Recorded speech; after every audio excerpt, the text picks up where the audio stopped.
Buenas tardes, les damos la más bienvenida a esta sesión transversal de los seminarios Repensar. En la sesión número 94, el seminario Repensar las Matemáticas, la sesión número 47, Cultura Financiera, y la 41 del seminario de Bioquímica. En esta ocasión tenemos como invitada a la doctora Verónica Aguilar, que es especialista en matemática educativa y cuyas líneas de investigación se relacionan con las tecnologías.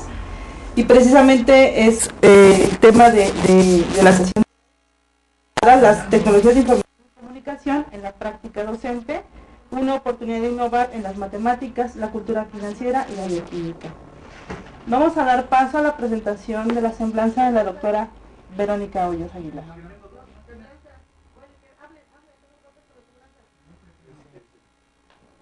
Les recordamos a los participantes que tienen espacios donde pueden hacer sus preguntas. En este momento, donde vamos a hacer la primera parte del diálogo, y en la segunda parte vamos a tener contacto con la sede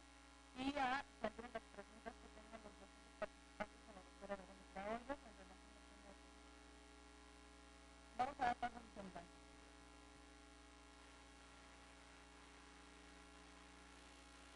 La profesora Verónica Hoyos Aguilar es licenciada en Matemáticas por la Universidad Nacional Autónoma de México, UNAM. En 1988,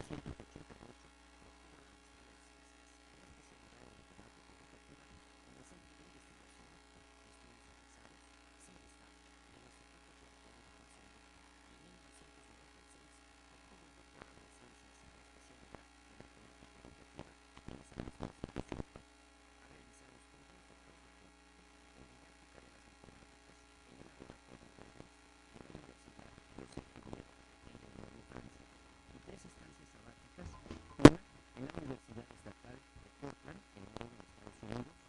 otra en el Instituto de Educación Francés de la Escuela Normal Superior de Lyon, en Francia, y la tercera en la Facultad de Educación de la Universidad de Michigan, en Estados Unidos. Sus líneas de investigación son las siguientes: la articulación entre dominios matemáticos distintos, la incorporación de tecnología matemática en el salón de clase y el uso de la tecnología en la enseñanza y el aprendizaje de las matemáticas. Ha publicado una decena de capítulos en libros y revistas indexadas, así como diversos en volúmenes de memorias de conferencias internacionales. Numerosas tesis en la Pedagógica Nacional y de doctorado en el CINVESTAD. Desde 1989 y hasta la fecha ha sido profesor de titular en su completo en el área de tecnologías de la información y modelos alternativos AA4 para la Universidad Pedagógica Nacional, institución en la que ha sido fundadora de varias líneas de investigación: educación matemática y el uso de tecnología en la escuela, tecnologías de la información y comunicación en la educación, el doctorado en educación en esa misma universidad. Entre los programas nacionales se destaca su participación en la elaboración, diseño y tutoría virtual para la especialización en matemáticas y tecnología, programa educativo en línea de la Universidad Pedagógica Nacional, dirigido a la formación y actualización de los profesores del sistema educativo de nivel medio superior. Pertenece al Sistema Nacional de Investigación de México desde 1998 a la fecha. Es miembro del National Council of Teachers of Mathematics, NCTM, y desde 1996 forma parte del Group of Psychology and Mathematics Education and Education. Además, está inscrito en la Sociedad Matemática Mexicana.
compleja. Tal vez más adelante podamos nosotros decir con más detalle en qué consiste, por ejemplo, la dimensión matemática, para que se vea que es suficientemente compleja como para que uno tenga la tentación, como especialista en matemática educativa o como matemático, a centrarse en esa dimensión. A lo que llama el enfoque holístico es a considerar otras dimensiones como la dimensión pedagógica o la dimensión de utilización de los recursos, o considerar un enfoque sociocultural más amplio de inmersión, digamos, de la escuela en la sociedad. Encontramos precisamente que estas concepciones sobre la tecnología pues obviamente tienen que tenerse desde un enfoque integral, y como bien dice en esta aportación que hace, un enfoque holístico implica para el docente no solamente el conocimiento de lo que enseña o sobre lo que enseña, sino además concebir una dimensión pedagógica, una dimensión sociocultural, y eso estaría enfocándose precisamente a una visión integral de la enseñanza. Sí, la incorporación de la tecnología desde hace buen tiempo ha sido reconocida por los docentes como una fuente de potenciar el trabajo con los docentes, con los estudiantes, desde luego, profundizar conceptos importantes, pero ha resultado ser más complejo de lo que en un principio pensamos. Y este enfoque holístico nos recuerda esto, que no hay que fijarnos solamente en un aspecto, tal vez el que inicialmente nos llama la atención, sino algo mucho más amplio para lograr un mejor uso de estos recursos. Y bueno, pues querrámoslo o no, el trabajo docente ha cambiado y todavía es pertinente tener actividades innovadoras que partan desde la planeación de actividades para lograr esta transición hacia el mejor uso de estos recursos. Actividades como juegos que llegas a mencionar en tu capítulo resultan, creo que todavía pertinentes incluso para el nivel superior, y al realizar actividades exploratorias, ¿qué importancia tienen estos 10 constructos que mencionas sobre los trabajos de Ruthven y Hennessy? Sí, el trabajo de Ruthven y Hennessy es un trabajo de investigación bastante amplio, que fue llevado a cabo con docentes en Inglaterra acerca de cómo conciben ellos el uso de la tecnología, cómo puede impactar su uso en las formas de enseñar o aprender y en todo lo que se refiere al entorno escolar.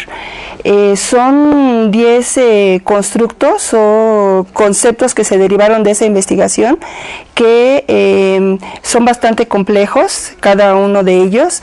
y que en efecto vale la pena explorarlos para ver qué es en realidad lo que resulta de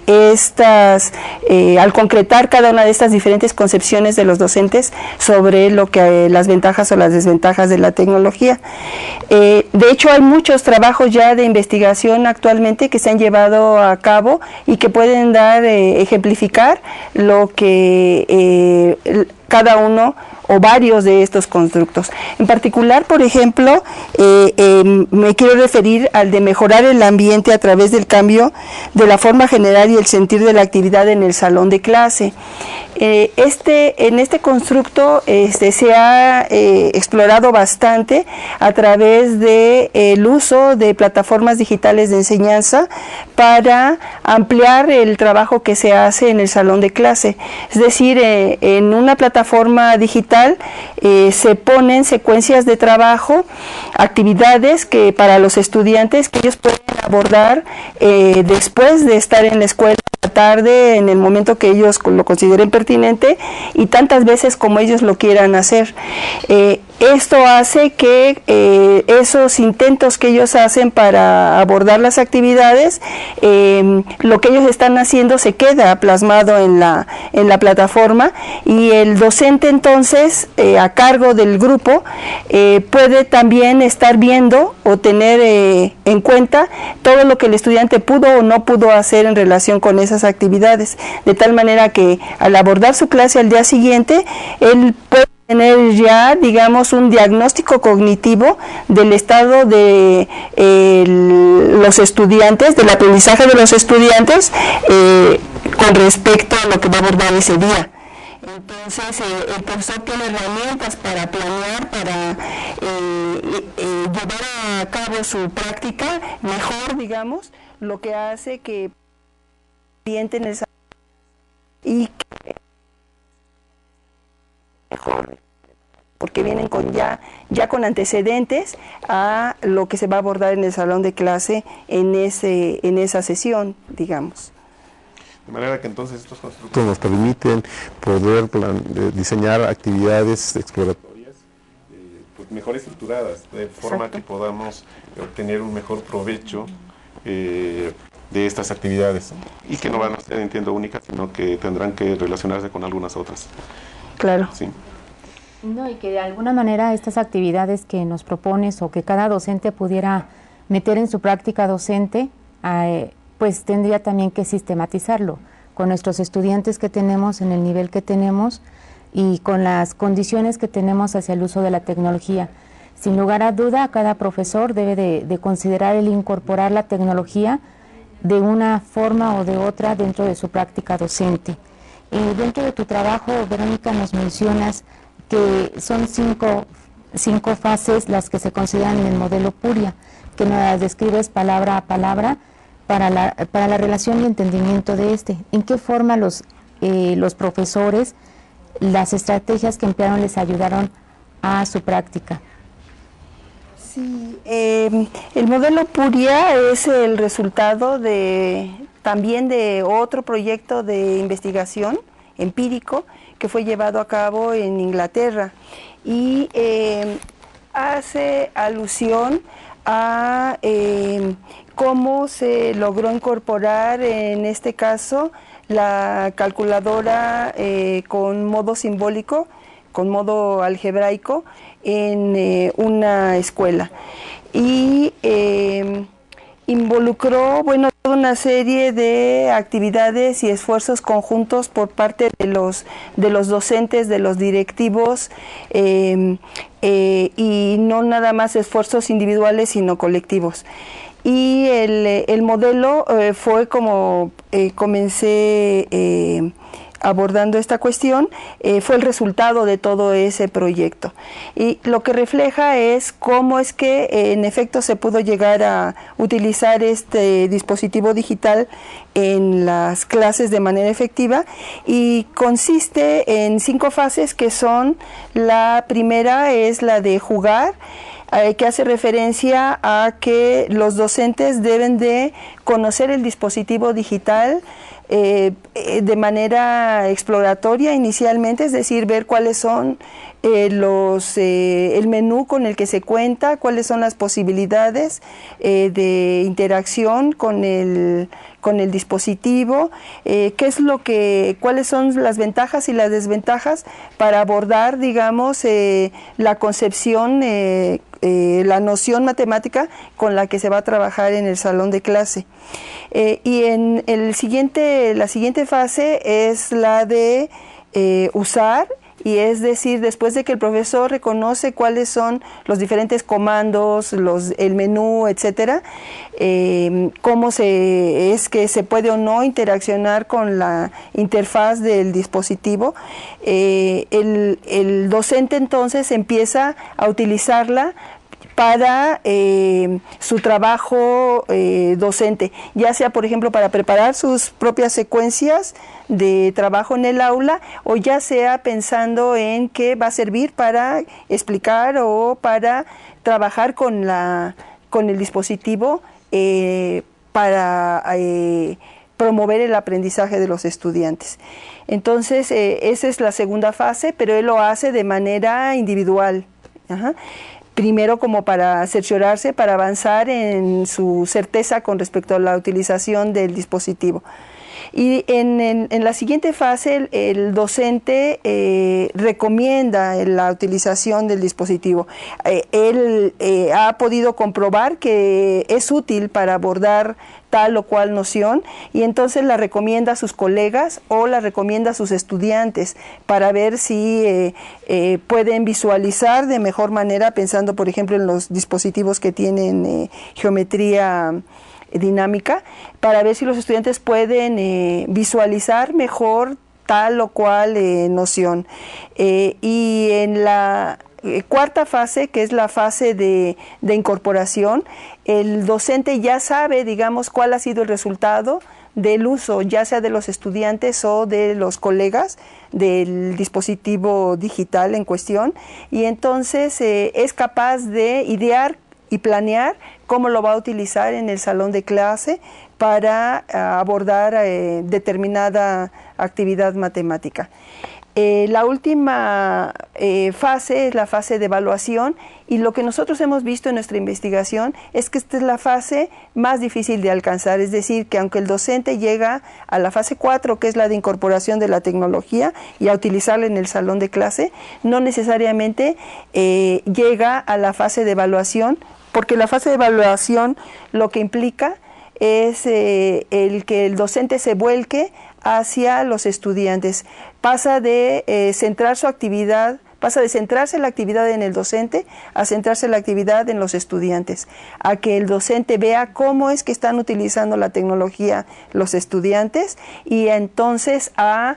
reaccionar o a interactuar con el estudiante y con el recurso. Es decir, a proponerle al estudiante cómo avanzar si es que el estudiante está en un impasse, o a evaluar, digamos, lo que el estudiante, la utilización del estudiante del dispositivo en términos de el germen, digamos, en términos del germen de las nociones matemáticas que están emergiendo en el uso del estudiante del dispositivo. Muchas gracias. Finalmente, cada una de las fases nos permite a nosotros como docentes poder entender y comprender, y bueno, esta parte importante y que no es tan sencilla, el de poder incorporar el uso de tecnología, pero a través de las actividades de aprendizaje, para que nuestros estudiantes, además de poderlo utilizar como herramienta, se pudiera tener una construcción de conocimiento matemático. Y de alguna manera este modelo también nos recuerda que no hay que precipitarnos de alguna manera en digamos, en conocer un nuevo recurso, en encontrar actividades adecuadas para los alumnos, sino que pues tenemos que pasar por diversas fases. No tenemos que entonces querernos ir en esa dinámica de lo vemos por poco tiempo y luego pasamos a otro y demás.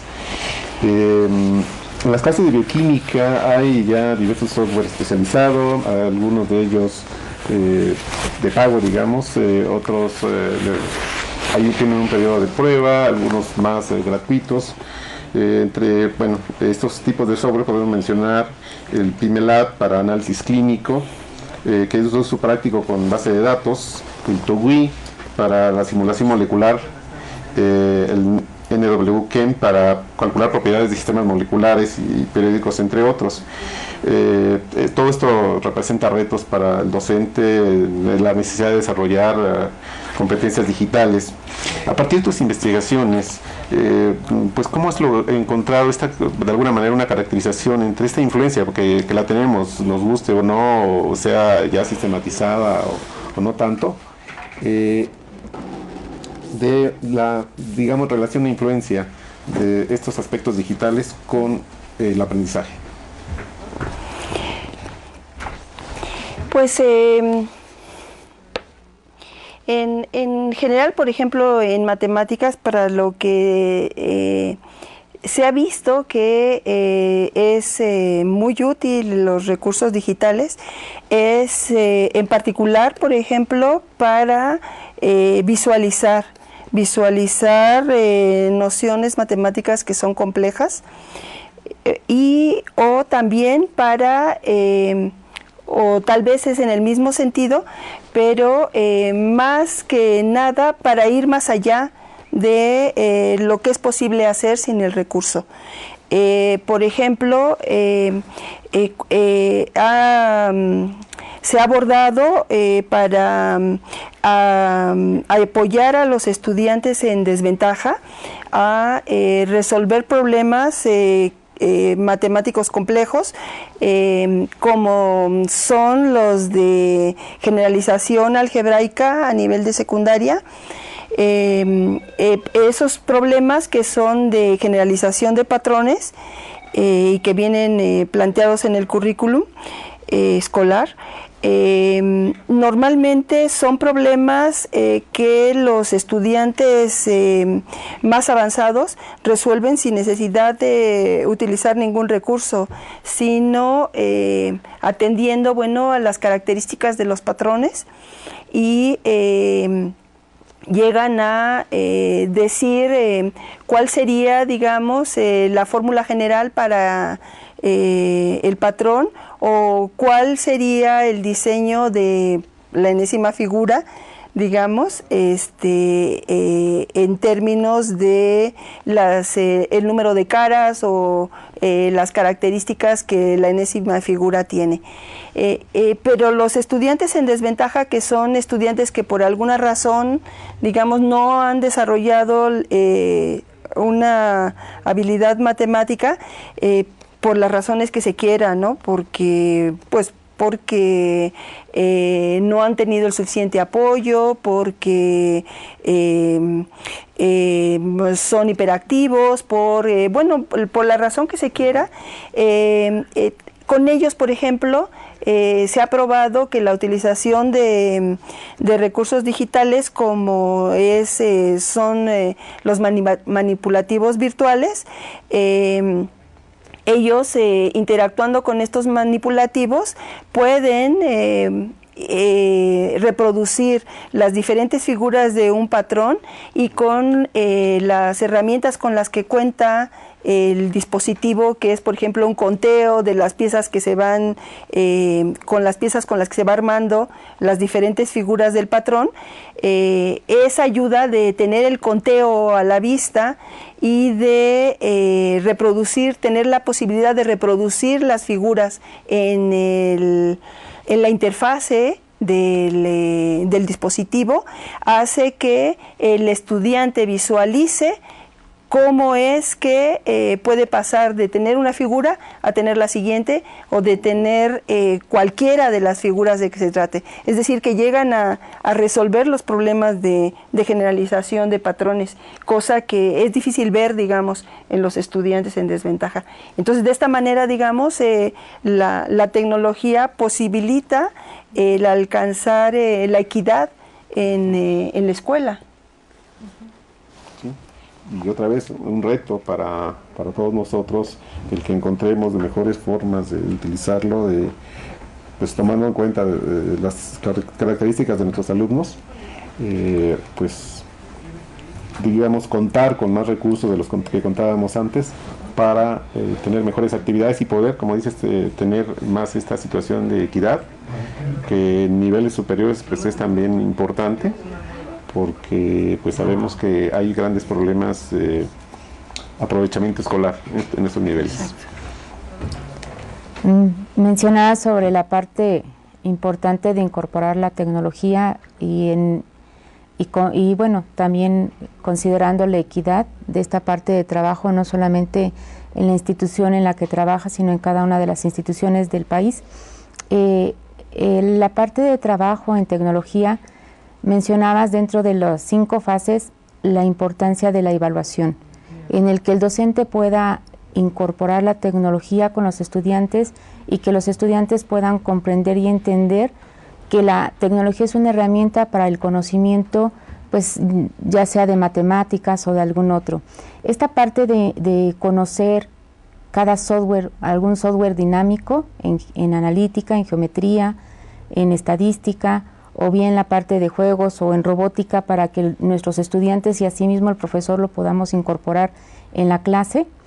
Mencionas en tu texto sobre las prácticas matemáticas, esta parte de construcción. Y menciona sobre los juegos, la importancia del uso del juego digital. Esta importancia del uso del juego digital,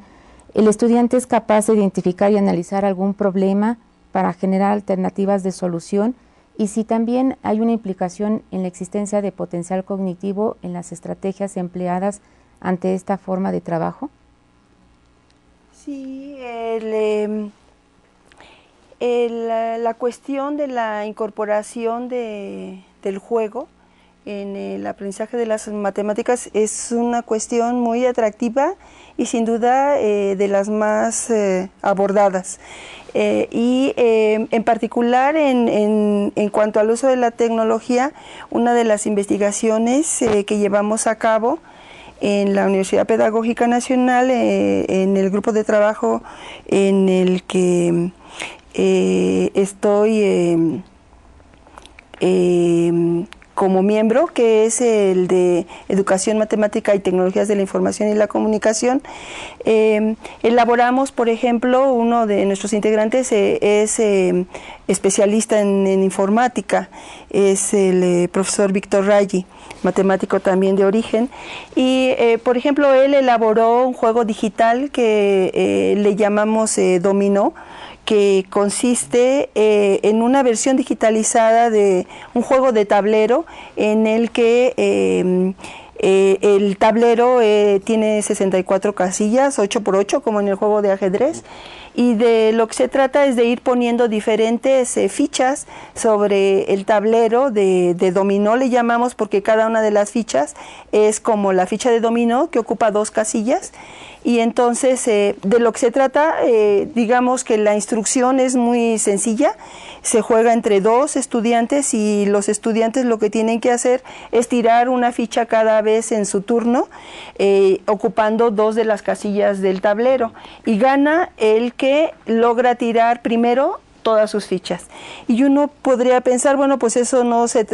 va a ganar el que siempre tira primero, ¿no? Porque va a ser el que tira al final su última ficha. Pero lo que sucede es que cada vez que tira un estudiante, como la ficha se puede tirar de manera vertical o de manera horizontal, hay veces que alguna de las casillas puede quedar obstruida. Y entonces al final, digamos, puede ser que uno de los estudiantes haya obstruido al otro para que no pueda tirar su ficha. Entonces nosotros llevamos este juego a la clase, a las clases de sexto año y primero de secundaria, porque hay una estructura matemática subyacente al juego, y esa estructura matemática subyacente es la que es la de la simetría.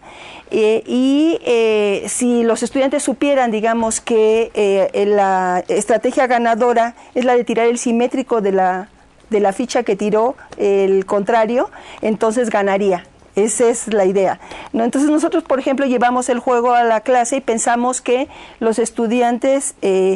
iban a deducir que o a través de la experiencia con el juego ellos iban a dar cuenta de cuál era la estrategia ganadora, es decir, que iban a terminar tirando, digamos, el simétrico de la ficha del contrario para llegar a ganar.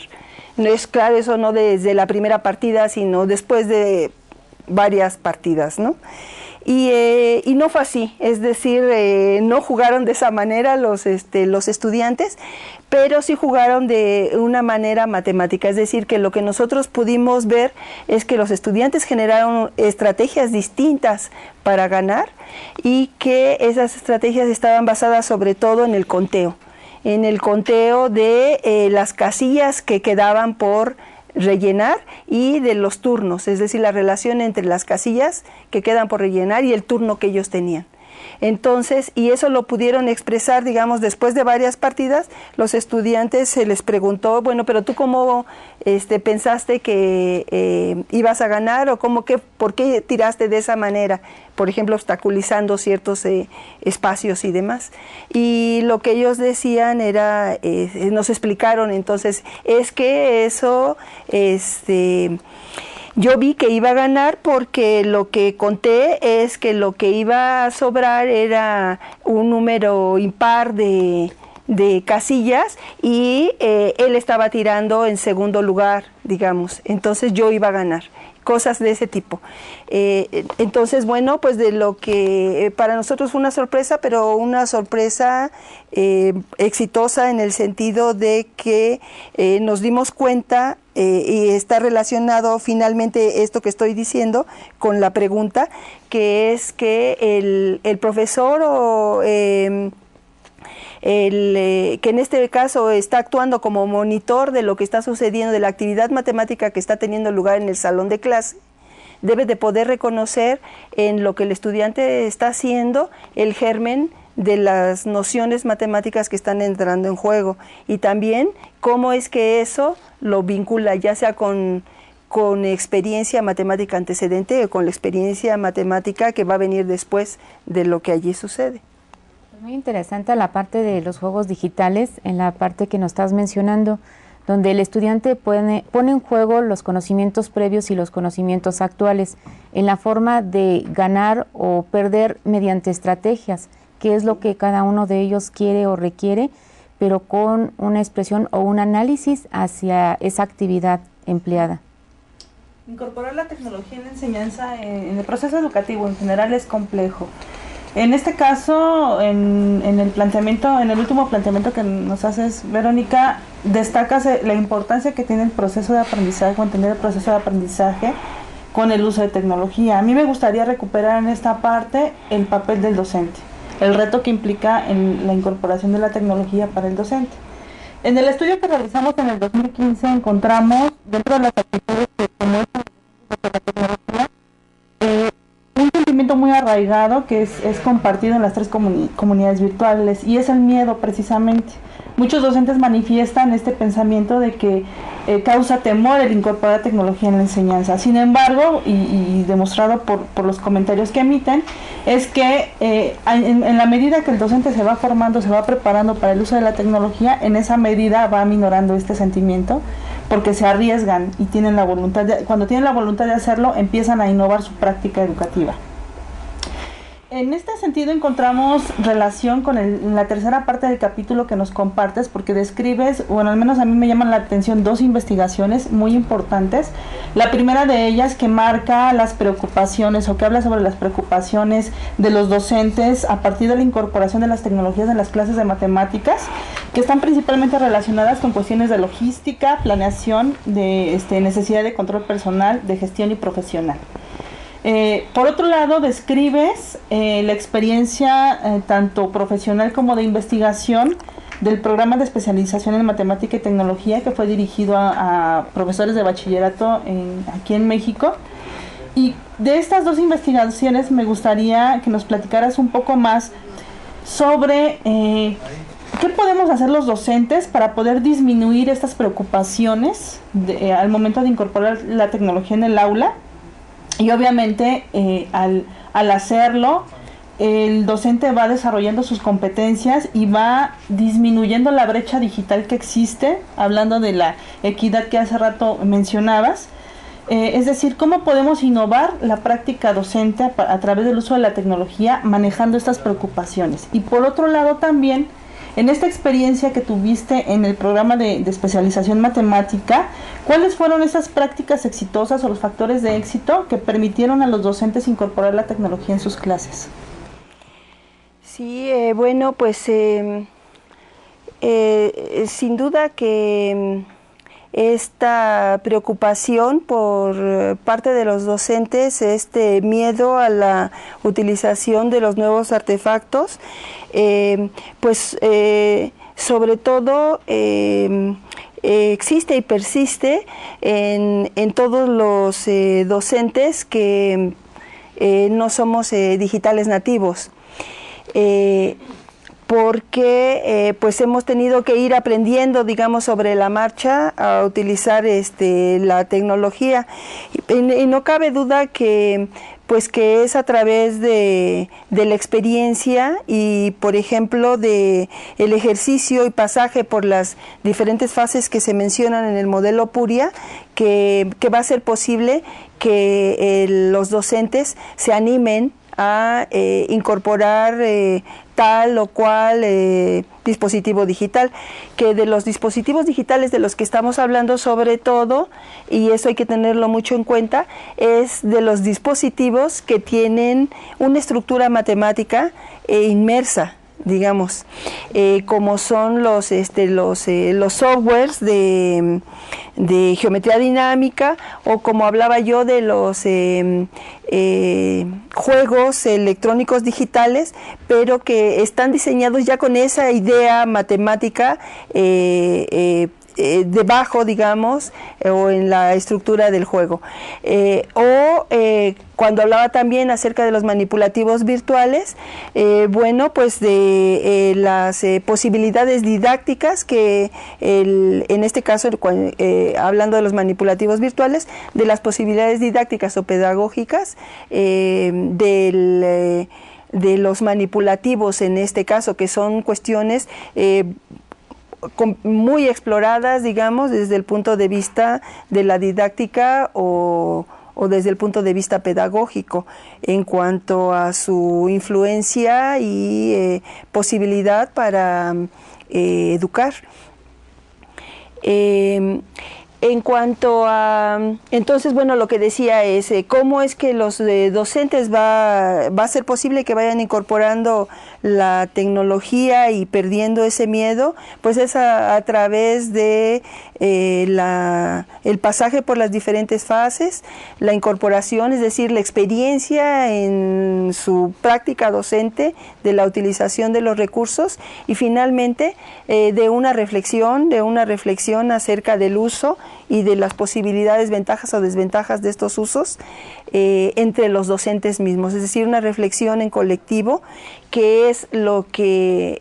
investigaciones posteriores a la de la implementación de la especialización en matemática y tecnología, lo que nos permitió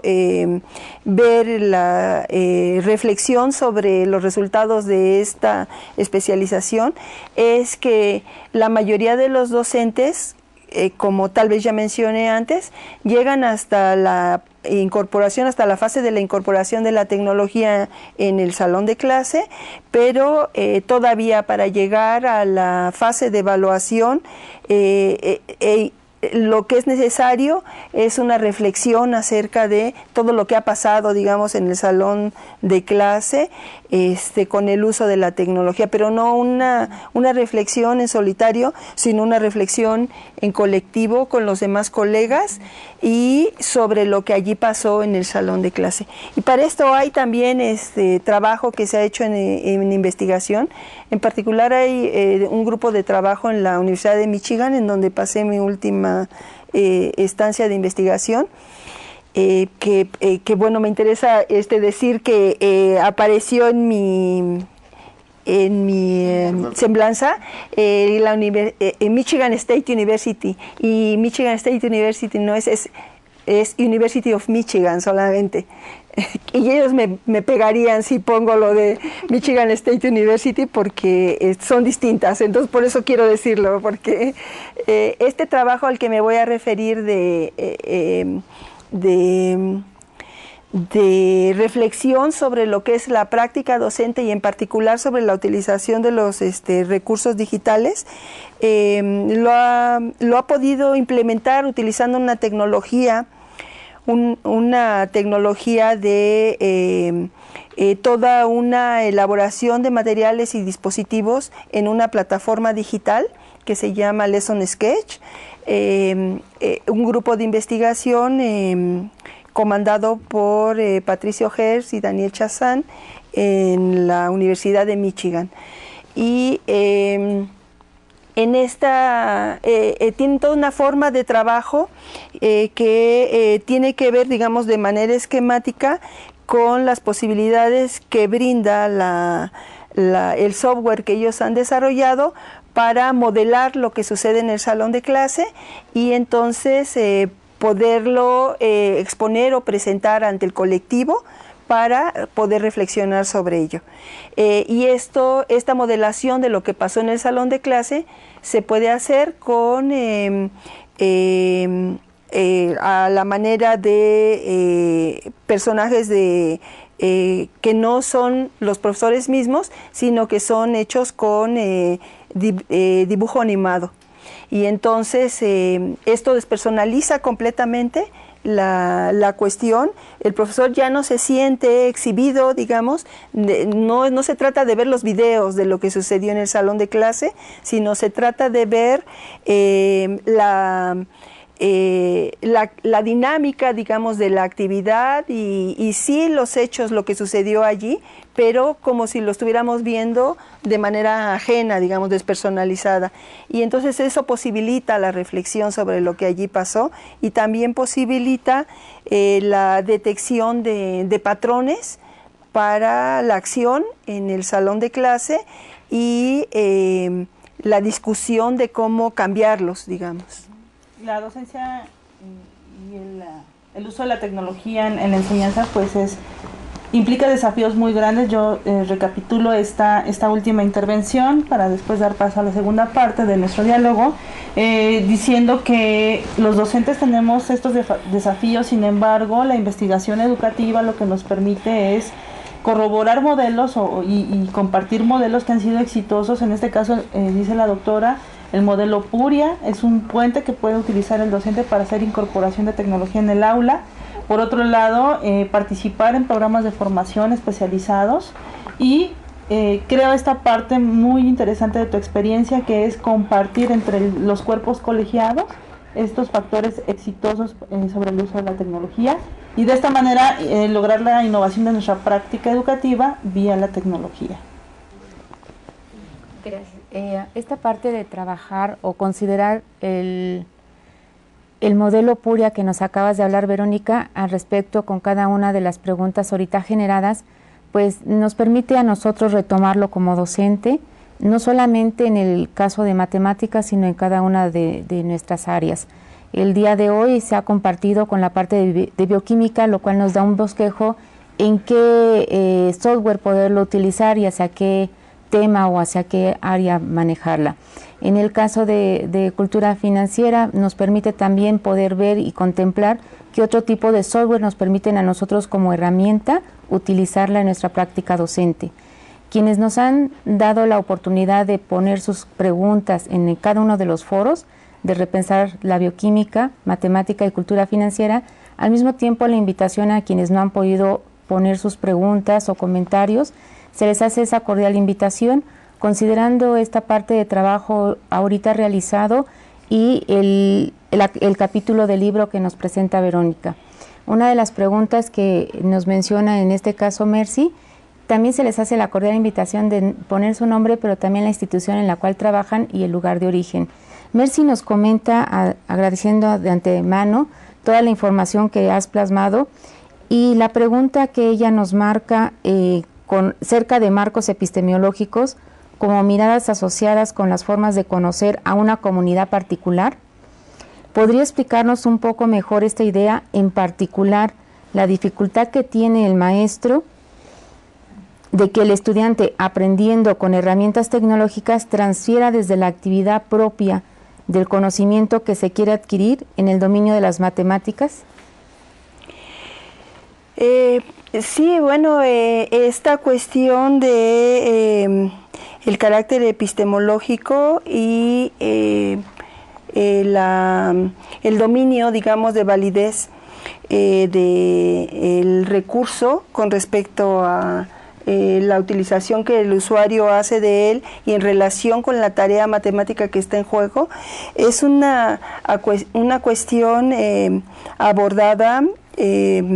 por uno de los investigadores pioneros en el campo de la investigación en el uso de la tecnología y también en la didáctica de las matemáticas, en particular en relación con la validación precisamente del recurso tecnológico, como forma de conocer en particular las nociones matemáticas, que este investigador es el investigador Nicolás Balachev del laboratorio Leibniz de la Universidad Joseph Fourier en Francia, pues es una noción que tiene que ver con ver, digamos, cuáles son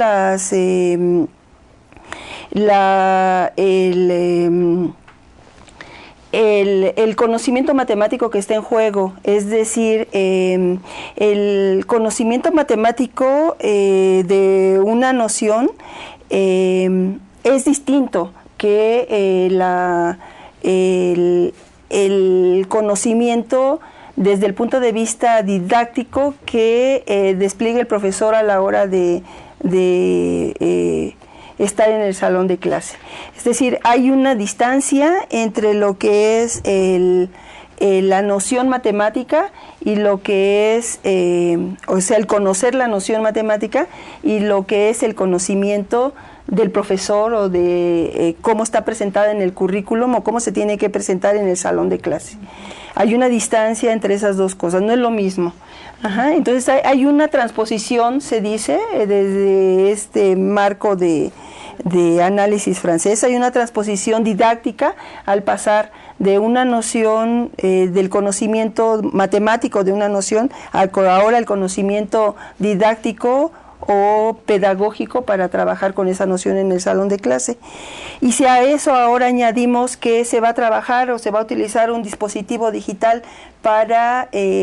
la presentación de esta noción o para que los estudiantes resuelvan problemas asociados con esta noción, entonces estamos pasando por una nueva transposición que Balachev le llama transposición informática. Y lo que Balachev dice es que depende de las posibilidades de interacción de la interfase del dispositivo y las representaciones que el dispositivo permite con respecto a la noción que entra en juego. Ajá. De eso depende lo que el estudiante va a ser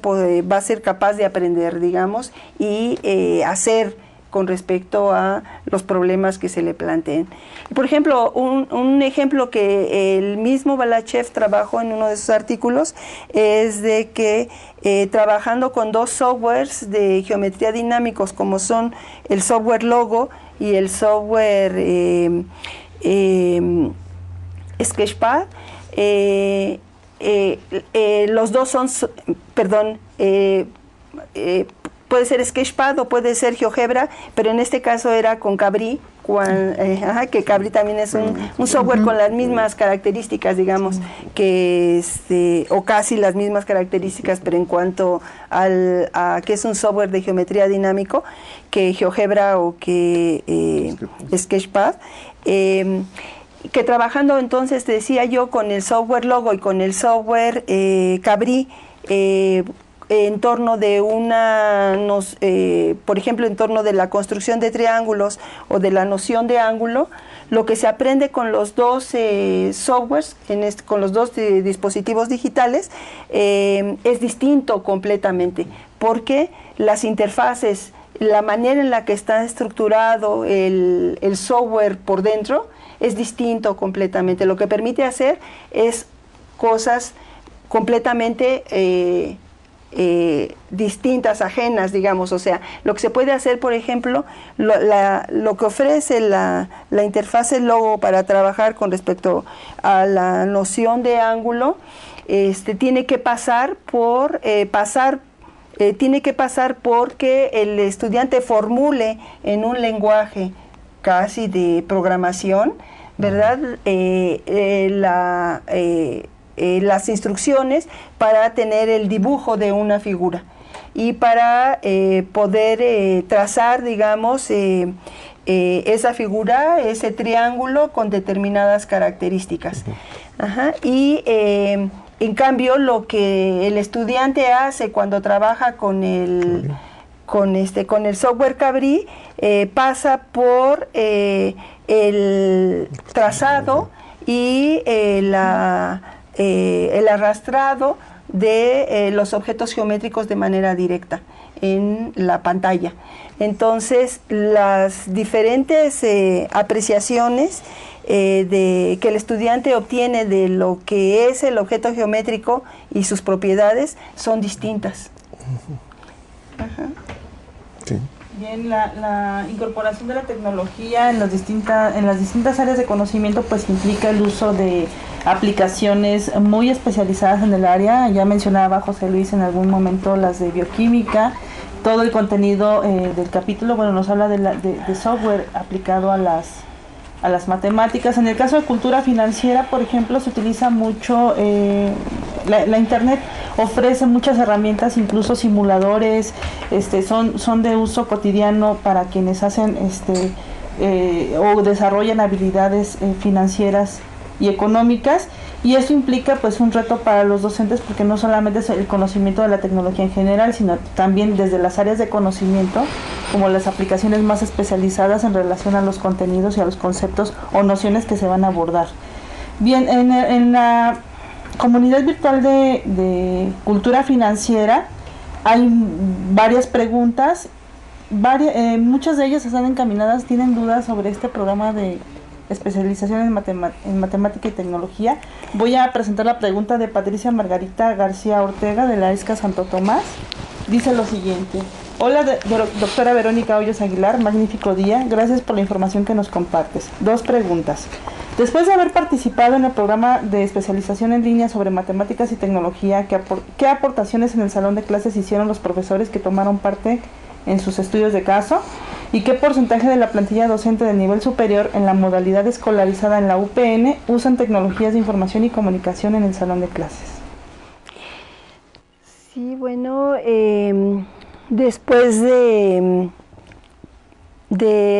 que el programa de especialización en matemáticas y tecnología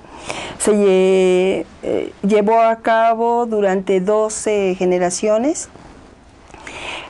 yo ya he mencionado algunos de los resultados que pudimos observar después de esas 12 generaciones. Fue que los profesores participantes sí utilizaron, número uno, una de las cuestiones que nos interesaba poder ver era si los profesores iban a poder utilizar la tecnología ellos mismos para resolver problemas de matemáticas ellos mismos, porque de lo que queríamos, digamos, o de lo que pensamos de lo que se trata, desde el punto de vista educativo en matemáticas, es de que la tecnología pueda ser usada por los estudiantes para resolver problemas de matemáticas, porque desde el punto de vista matemático, digamos, esa es la manera en la que se demuestra que se sabe de matemáticas, resolviendo problemas de matemáticas. Entonces, la idea, digamos, el ideal, si a mí me preguntaran cuál es el ideal, es que la tecnología sea usada para resolver problemas de matemáticas, y que eso es lo que va a demostrar, digamos, que la incorporación ha sido exitosa. Entonces, en la especialización en matemáticas y tecnología, ese era uno de los objetivos, que los profesores que pasaran por la especialización estaba dirigida a la formación de los docentes en servicio, era que el profesor llegara a utilizar la tecnología para resolver problemas de matemáticas, y también era ver cómo los profesores, al término, digamos, de la especialización, es decir, después de 6 meses de estar en la especialización, cómo utilizaban la tecnología en sus salones de clases, si la utilizaban y cómo. Ajá. Y lo que nosotros pudimos ver es que los profesores llegaron entonces, con respecto a lo primero, los profesores utilizaron la tecnología para resolver problemas de matemáticas ellos mismos, y la respuesta es, pues, solamente de manera parcial. Es decir, que los profesores sí llegaron a utilizar la tecnología. Por ejemplo, si estamos hablando de una de las tecnologías más utilizadas a nivel de bachillerato, para trabajar las matemáticas de bachillerato por parte de los docentes es GeoGebra, porque es un software que es libre y que tiene muchas posibilidades para trabajar las cuestiones de álgebra, de geometría analítica, porque se pueden trabajar las dos cosas de manera conjunta, y después para trabajar en cálculo también, en los problemas relacionados con la graficación, con los problemas de optimización, etcétera. Entonces es de los más utilizados, si no es el que más, ¿no? Entonces, por ejemplo, para trabajar, a los profesores se les plantearon problemas de optimización en la especialización. Y entonces, bueno, aquí es necesario decir o hablar un poco acerca de cómo se trabajó las matemáticas con los profesores en la especialización. Era una especialización en matemáticas y tecnología, pero era con profesores en servicio y de bachillerato. Entonces los profesores, normalmente en general, los profesores de bachillerato aquí en México son profesores ya formados en matemáticas, es decir, que no cojean desde el punto de vista matemático, en cuanto a su conocimiento de lo que van a enseñar. Pero yo hablaba hace rato acerca de la diferencia entre lo que es conocer desde el punto de vista matemático una noción, que hay una distancia entre eso y lo que y la manera en la que se aborda en el salón de clase y o a través de lo que está planteado en el currículum. Entonces es difícil luego hacer ese pasaje. De lo que uno lo sabe desde el punto de vista matemático, pero bueno, a la hora de enseñar y cómo le hago, ¿no? Entonces, en la especialización, nosotros no trabajábamos enseñándoles a los maestros matemáticas, porque eso, los maestros normalmente, repito, en el bachillerato son ingenieros, son arquitectos, son personas que ya pasaron por una formación en matemática que a prueba, digamos. Es decir, uno no les va a enseñar a resolver un problema de matemáticas. Pero lo que nosotros queríamos ver es, pues repito, que resolvieran el problema de matemáticas usando la tecnología. Y también que eso fuera un reto para ellos, porque lo que queríamos ver es cómo la utilizaban. Si poníamos un problema de los problemas que ellos trabajan en el salón de clase, bueno, pues eso no iba a tener chiste, porque ese no era, digamos, un reto para el profesor, el tratar de resolverlo. Entonces, los problemas que en general y la manera en la que se abordó el aprendizaje de las matemáticas y la resolución de problemas de matemáticas en la especialización fue a través de el planteamiento de problemas matemáticos complejos que iban más allá de lo que estaba de las matemáticas planteadas en el currículum, aunque relacionado con las matemáticas del currículum escolar del bachillerato. Entonces, por ejemplo, los problemas de optimización tenían que ver con el modelado de una situación en la que había que encontrar el máximo en una región de factibilidad, pero en donde la función y las ecuaciones que modelaban la situación, que era un problema planteado en un contexto, por ejemplo, de transporte de gasolina de una refinadora hacia un centro, o sea, de un centro de distribución hacia otro lugar, involucraba la modelización del problema, por ejemplo, el trabajar con una función en dos variables. Una función en dos variables con valores reales. Y el profesor tenía que utilizar GeoGebra para resolver el problema. Entonces los profesores sin problema, valga la redundancia, modelaban toda la situación planteada en lenguaje textual a las diferentes ecuaciones que estaban involucradas en la situación del problema, y pasaban a hacer la gráfica utilizando GeoGebra también, sin problema. Pero había que decir cuál era el valor máximo en esa región de factibilidad, y para decir cuál era el valor máximo, digamos, cuando se está trabajando con una función de RNR, es decir, con una función de valores reales, con un dominio también numérico en valores reales, en efecto la gráfica de la función está en R2, y entonces en una gráfica en R2 yo puedo visualizar fácilmente cuál es el máximo. Y entonces, bueno, pues precisamente la visualización me va a indicar, me va a guiar a ver cuál es la solución. Pero en este caso estamos hablando de una función que es de R2 en R, y entonces su gráfica está en R3. La primera cuestión, el primer planteamiento era si el profesor iba a ser capaz de visualizar o de pasar a un manejo, digamos, básico de GeoGebra, de graficación en R2, a una graficación en R3.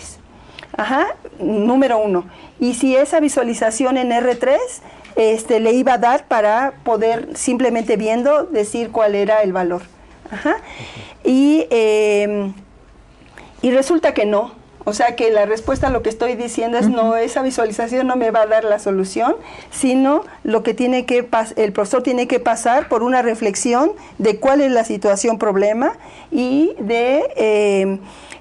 experimentar, digamos, o explorar en la región de factibilidad cuáles son los diferentes valores de la función que se van obteniendo. Había después de que se planteaba el problema, había una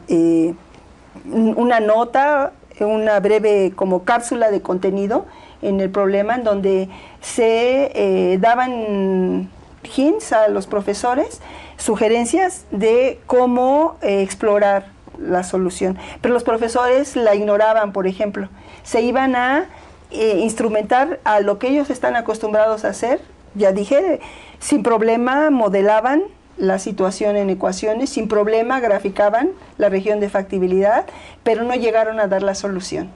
Y entonces la cuestión es que, ¿qué es lo que entonces lo que faltó, digamos, ¿no? Lo que faltó es ese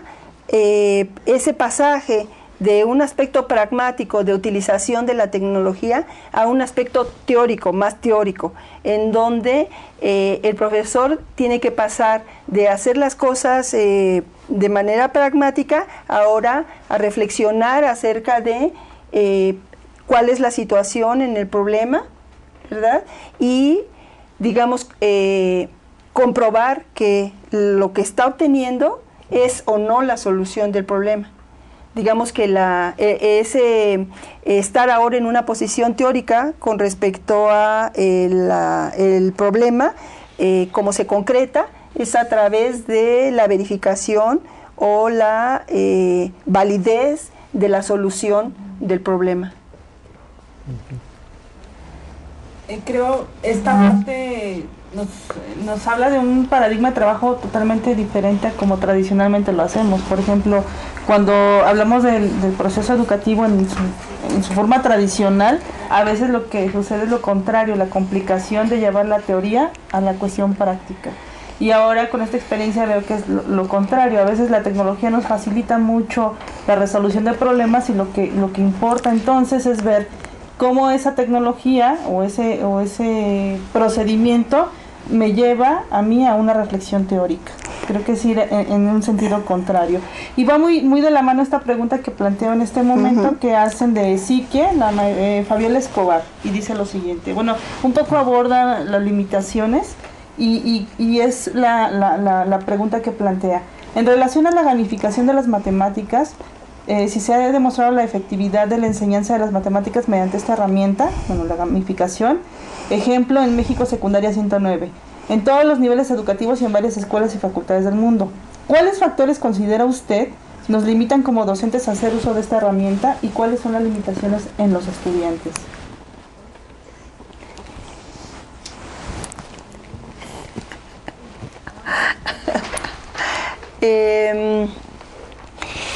Sí, bueno, me distraje un momentito, sí, si me vuelves a hacer... Bueno, hablan en términos de gamificación, que es una estrategia como muy novedosa en cuanto a tecnología se refiere. Bueno, usted lo aborda en el capítulo a través del juego y el uso de tecnología. Y entonces preguntan cuáles son las limitaciones que tienen tanto los docentes como los estudiantes al implementar estas herramientas. Bueno, en particular con respecto a la incorporación de los juegos en los salones de clase, yo insisto que en el trabajo exploratorio que como equipo de trabajo llevamos a cabo en relación en la secundaria 109 con el juego de dominó, A mí me parece que lo que podemos sacar en claro una vez más es que lo que es necesario es que el profesor observe lo que los estudiantes están haciendo. Ajá. Y que pueda el profesor detectar cuáles las nociones matemáticas en germen que el estudiante echa a andar cuando está trabajando con esos juegos. Ajá. Entonces, también se trata de elegir, digamos, de saber elegir los juegos, de que el profesor tiene que haber practicado con esos juegos como para tener una hipótesis acerca de qué manera es que eso va a poder ser utilizado desde un punto de vista del aprendizaje matemático que quiere echar a andar. Y como decía yo cuando me explayé acerca de lo del juego de dominó y esa experiencia en el salón de clase, lo que muchas veces va a resultar es que lo que el profesor tiene pensado que va a pasar, o que la noción matemática que va a emerger en esa experiencia relacionada con el juego que quiera utilizar en el salón de clase, esa no va a ser. Eso no va a ser lo que va a pasar. Ajá. Pero eso va a ser como una comprobación de que en realidad hizo bien las cosas. Ajá. Pero, ¿qué es entonces lo que va a pasar? Pues el profesor tiene que tener, estar capacitado, tener una habilidad que sin duda se tiene que desarrollar para observar y detectar las nociones matemáticas en germen y la vinculación de esas nociones matemáticas con los conocimientos antecedentes del estudiante o con los conocimientos que va a querer echar a andar el profesor en las clases siguientes, digamos. Entonces, tiene que ver con un trabajo de observación de lo que el estudiante está haciendo con el dispositivo. Ajá. Y también con el conocimiento del dispositivo. A veces creemos que la herramienta tecnológica va a hacer las cosas por sí misma, sino el docente tiene que estar al tanto de cómo se utiliza esa herramienta. Claro. Sí. Y como dices, estar al pendiente de qué es lo que está ocurriendo, ¿sí? Y que si no se presenta eso que se quiso lograr con la actividad, lo que muestra, lo que hacen los estudiantes, no es algo que digamos llevemos a descartarlo, sino a fijarnos qué es lo que hicieron, qué aspecto que no preveíamos sí se abordó, y entonces aprovecharlo, ¿sí? Y desde luego entiendo, no es hacer una actividad una sola vez, sino varias veces, y cada vez ir como afinando detalles y mejorando el potencial de ella. Ana María Islas Cortés, de la Escuela Superior de Ingeniería Textil, en el Seminario de Bioquímica, nos menciona que tu artículo dice: primero invita a reflexionar, pero enseguida a tomar acciones para la impartición de las unidades de aprendizaje en las diferentes áreas de conocimiento que manejamos en el IPN. Ella, desde su perspectiva, nos invita a que comentemos algo acerca de aquellas escuelas en donde la infraestructura todavía es insuficiente y en donde, a pesar de contar con algunos recursos, no se ha hecho esa articulación, diríamos, de ello, ¿no? De manera que las actividades son más como fragmentarias, casi individuales. ¿Te has encontrado con situaciones así en tus investigaciones? Y ¿nos puedes comentar acerca de cómo superar de alguna manera esto? Sí, en México, pero no nada más en México, sino en la mayoría de los países en desarrollo, pues en efecto tenemos muchas limitaciones en cuanto a la posibilidad de los recursos tecnológicos ya instalados, digamos, en la escuela. Y entonces muchas de las exploraciones o de los estudios que nosotros hemos llevado a cabo se han hecho en efecto en secundarias públicas, pero por ejemplo en la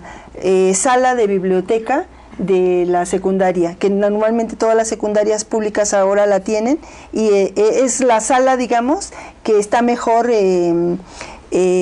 cuanto a las computadoras que se utilizan en la escuela. Es decir, son de las computadoras más nuevas y están conectadas a internet, y se supone que van a servir para que los estudiantes puedan hacer búsquedas de información o cuestiones relacionadas sobre todo con eso, con lecturas o búsqueda bibliográfica o para elaboración de trabajos o de proyectos. Pero los trabajos que hemos hecho de exploración sobre la utilización de los recursos tecnológicos para la clase de matemáticas, los hemos hecho en esas salas de clase. Entonces, no ha habido problema para que las utilicemos, pero lo que sí quiere decir es que, bueno, si nada más hay una sola clase en la escuela, en la secundaria, ¿verdad? Y si hay por lo menos 6 grupos en cada uno de los grados, ¿no? 6 grupos de primero, 6 grupos de segundo, 6 grupos de tercero, hablando de la secundaria. Entonces eso limita bastante la utilización del recurso, mismo si se hace una calendarización, ¿no?, del recurso para que se pueda utilizar. Entonces, bueno, pues la respuesta es que sí, sin duda que tiene mucho que ver lo de la limitación del recurso. Por eso es que luego lo que resulta más práctico, o de las cosas, era otra de las preguntas, y yo ya no la abordé de las preguntas anteriores, que era, ¿y cómo vi que utilizaban los profesores la tecnología? Los que pasaron por la especialización en matemáticas y tecnología ya en su salón de clase, tiene que ver con esta cuestión, porque los profesores son también profesores de escuelas públicas, con todas estas limitaciones en cuanto a los recursos tecnológicos que hay en las escuelas. Y,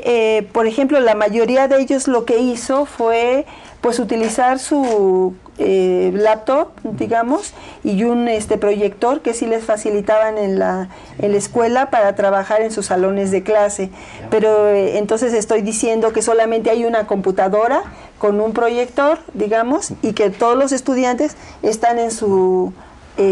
mesabanco, digamos, o en su silla, y atendiendo a lo que el profesor está planteando, lo que hace que la mayoría, en efecto, cuando preguntaban, pero ¿cuáles fueron la utilización de la tecnología?, es la mayoría de los profesores utilizó la tecnología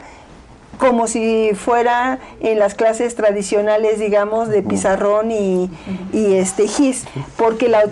lo que utilizaban, ya estoy diciendo ahorita, esa manera de explicar, proyectar lo que habían preparado para la clase, pero también porque no había suficientes, ¿no?, máquinas. Hubo profesores que sí utilizaron el laboratorio, porque también hay laboratorios de cómputo en las escuelas. Igual, para la utilización del laboratorio, pues como es un solo laboratorio para toda la escuela, pues también pasa por cuestiones de limitación del recurso, pues bastante fuertes, ¿no? Pero algunos sí la utilizaron y bueno, pues eso mostraba que en efecto los estudiantes podían acceder a la computadora y a los dispositivos para trabajar de manera conjunta con un compañero o con un grupo de compañeros, y entonces sí mostraba más esta idea de que es el estudiante el que tiene que estar trabajando con el recurso. Con el dispositivo, y es el estudiante el que tiene que estar experimentando con la representación de la noción en el dispositivo, con la representación que el dispositivo facilita, para interactuando con el dispositivo para avanzar en su concepción, su aprendizaje sobre el tema del que se esté tratando. Entonces, sí hubo profesores que trabajaron entonces que en este sentido de ver que los estudiantes fueran los que interactuaran con el recurso. Ajá. Y finalmente hubo profesores, los más avanzados, pero de estos fueron, por ejemplo, de los 15 casos en estudio, solamente 2 que fueron hacia una elaboración y presentación de proyectos por parte de los estudiantes. Es decir, eso lo que quiere decir es los estudiantes ya trabajando de manera autónoma con el recurso para abordar cuestiones de su interés con el dispositivo digital, para llegar a finalmente a presentar un resultado de una indagación y utilización del recurso. Y eso en uno de los casos, que fue el más avanzado, y en otro de los casos es una contrastación de las posibilidades de utilización del recurso con lo que se puede hacer con pizarrón y GIS, pero en el salón de clases, es decir, los estudiantes haciendo un estudiante trabajando con el recurso para resolver un problema matemático que podía ser, digamos, simplemente un problema de, por ejemplo, de resolución de una ecuación, resolviéndola con el software A+X, por ejemplo, y un estudiante trabajando con papel con pizarrón y GIS, papel y lápiz en el pizarrón, y la profesora hablando acerca de las ventajas y desventajas que brindaban los dos recursos en el salón de clase y con todos los otros estudiantes, digamos. Entonces, esas fueron nuestras evidencias de uso más avanzado que vimos, que, como repito, es cuando el profesor se vuelca a ver y a discutir con los estudiantes sobre lo que se está haciendo. Pues sí, invita a la reflexión, todo lo que nos has comentado, tu trabajo, diría refinar también las actividades que estemos desarrollando en estas diferentes escuelas, con los énfasis, desde luego, en las áreas que son de nuestro interés.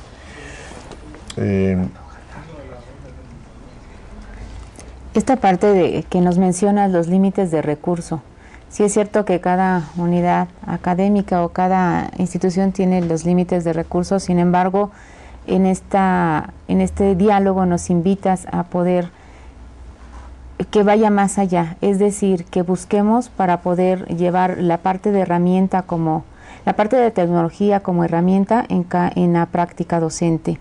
a través de el uso como robótica, algún software dinámico, o bien en esta parte de juego digital que es una parte en el que el estudiante puede encontrar también o poner en juego, como se mencionaba, los conocimientos previos y el conocimiento nuevo. Esta parte de recurso, como algunos de nuestros participantes también tienen la inquietud que ya ahorita has mencionado, que qué se haría en el salón de clases cuando no se encuentra con el recurso, si realmente hay la parte cognitiva en cada estudiante con estas estrategias que has empleado, y bueno, son una de las cosas que ellos tienen como inquietud en general de esta parte de trabajo. Incluso en la incorporación de tecnología, recuerdo en la última versión del ICMEC, había un estudio muy interesante sobre el uso del móvil. Es cierto, a lo mejor no todos los estudiantes tienen acceso a equipo, pero la gran mayoría de nuestros estudiantes sí tienen acceso a un dispositivo, y entonces es usual que en la clase los docentes, en lugar de permitir el uso del celular, se prohíbe. Entonces, más bien nosotros como docentes tenemos el reto de aprender a utilizar incluso estos dispositivos que tenemos a la mano y que la mayoría de los estudiantes tienen para poder desarrollar la clase de una manera diferente, ¿no? Sí, no sé si nos quieras en unos minutos compartir como una conclusión de todo esto que nos has estado platicando, comentando. Pues a mí me parece que lo que está siempre presente, en efecto, es el reto que representa para el docente el estar al tanto de los diferentes dispositivos, digamos, que todo el tiempo están surgiendo, ¿no?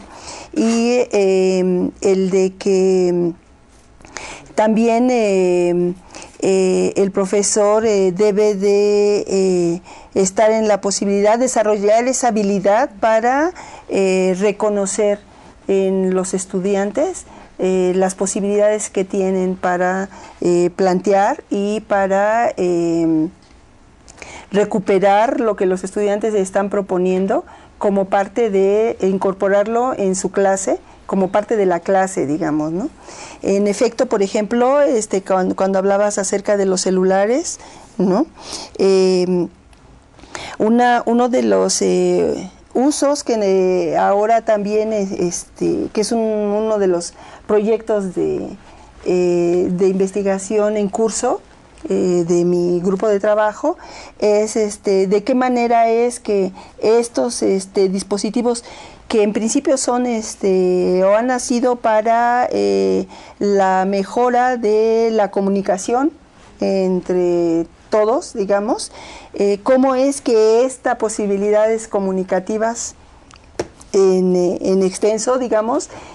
podemos incorporarlas hacia el campo educativo, digamos, ¿no? Y por ejemplo, de las cosas que se están indagando es acerca de esta combinación entre cuestiones que están en la web, en plataformas digitales de enseñanza, y cómo es que estas secuencias, actividades para los estudiantes para trabajar fuera del salón de clase, cómo es que se pueden hacer de manera colectiva utilizando esos dispositivos, ¿no? Los dispositivos móviles de comunicación y de lectura y de procesamiento de datos, para avanzar en una solución colectiva, digamos, o distribuida de las tareas y, a final de cuentas, del conocimiento que está en juego. Bien, agradecemos la presencia de la doctora Verónica Hoyos, que nos vino a compartir precisamente pues, resultados muy novedosos de investigación en relación a la tecnología. Agradecemos la intervención también de Claudia Flores del CECIT 5, y viene en representación de la comunidad del Seminario Repensar las Matemáticas. José Luis Torres, que pertenece a la comunidad de matemáticas, pero en esta ocasión viene representando a la comunidad de bioquímica, y una servidora, Yereli Soto, quien vengo representando a Cultura Financiera. Agradecemos a los participantes. Les comentamos que existen las 3 comunidades virtuales. Hay una posibilidad de que sigan intercambiando sus preguntas y sus participaciones entre los docentes. Le pediríamos también a Verónica si tiene oportunidad de visitar las comunidades virtuales, para que también pueda observar cómo se dinamizan precisamente los conocimientos y las experiencias entre los docentes. Estos espacios precisamente son para acercar a los investigadores con los docentes, que este es un problema que tenemos en México. Muchas veces la innovación no se puede lograr precisamente porque los investigadores trabajan de manera aislada a los docentes. Vemos con gratitud que Verónica se ha dedicado también a la formación docente, y este espacio, precisamente los seminarios Repensar, lo que buscamos es que los docentes tengan un acercamiento a los resultados de investigación, y estos puedan ser utilizados para innovar su práctica docente. Entonces invitamos a Verónica también a que visite nuestras comunidades virtuales, siendo especialista también, que nos retroalimentaras un poco sobre la dinámica y la interacción que se da en estos espacios. También recordamos las próximas sesiones del Seminario Repensar las Matemáticas, en de Cultura Financiera, Bioquímica. Ya en cada uno de los espacios están las sesiones programadas. Y no sé si Claudia y José Luis quieran concluir su participación. Bueno, aquí comentando con el uso de los softwares. Sí, es bien cierto, cuando hacemos pues no es comparación, sino el uso del Geometra, o el uso del Sketchpad, o en su momento con el uso del Cabri, pues nos permite no solamente, como se mencionaba, a lápiz y papel, sino esta parte dinámica de entender y comprender los conceptos que se llevan en juego. En esta parte de trabajar las definiciones a través de trazos, o el arrastrar, ¿no?, hacia la parte de geometría o geometría analítica, el hecho de dar una actividad con el uso de tecnología no solamente permite al estudiante salir de su lugar, sino entablar hacia la actividad qué es lo que quieren simular, en el caso de una representación gráfica, con el uso, como decías, que pueden ser los sensores en su momento, o que ahora se trabaja con algún otro software como el Tracker, que también nos permite una representación gráfica, en el que el estudiante también puede plasmar la simulación de dicho movimiento que se puede generar. Esta parte de trabajar y de emplearlo, pues bueno, agradeciendo esta parte de trabajo hacia las 5 fases del modelo Puria, que nos va a permitir todavía un poco más hacia la parte de ayuda hacia la práctica docente. Sí, pues destacar los desafíos que representa el hecho de que pues ahora sí cada vez más tenemos alumnos con celular, no diríamos computadora o tableta, pero sí con celular, que ofrece cada vez mayores posibilidades, pero que pues con los alumnos tenemos que ir más allá de lo inmediato para ellos, que pues están acostumbrados a consultarlo para videos, música, para pasar rápidamente de una actividad a otra, y que en cuestiones de aprendizaje no es de 10 minutos, 5 minutos, sino son actividades que van a requerir más tiempo, reconocer el potencial que tiene para su aprovechamiento, y que no es simplificar, no es facilitar el trabajo ni del docente ni del alumno, sino potenciar el tener la posibilidad de profundizar más en esta parte conceptual que habías comentado. Muchas gracias de nuevo, Verónica. No, al contrario, ha sido un placer estar aquí con ustedes. Pienso que en general para un investigador no hay mayor gusto, mayor satisfacción que el poder discutir y compartir sobre lo que ha trabajado, encontrar que en otros estudios, desde otros contextos, por ejemplo, lo que mencionaba Yereli, se llevan a cabo trabajos de investigación que confirman las hipótesis o los resultados de trabajos que uno ha hecho. Yo creo que mayor satisfacción no puede haber, y yo les agradezco mucho la invitación y la participación en este programa. Muchas gracias y hasta la próxima. Hasta luego.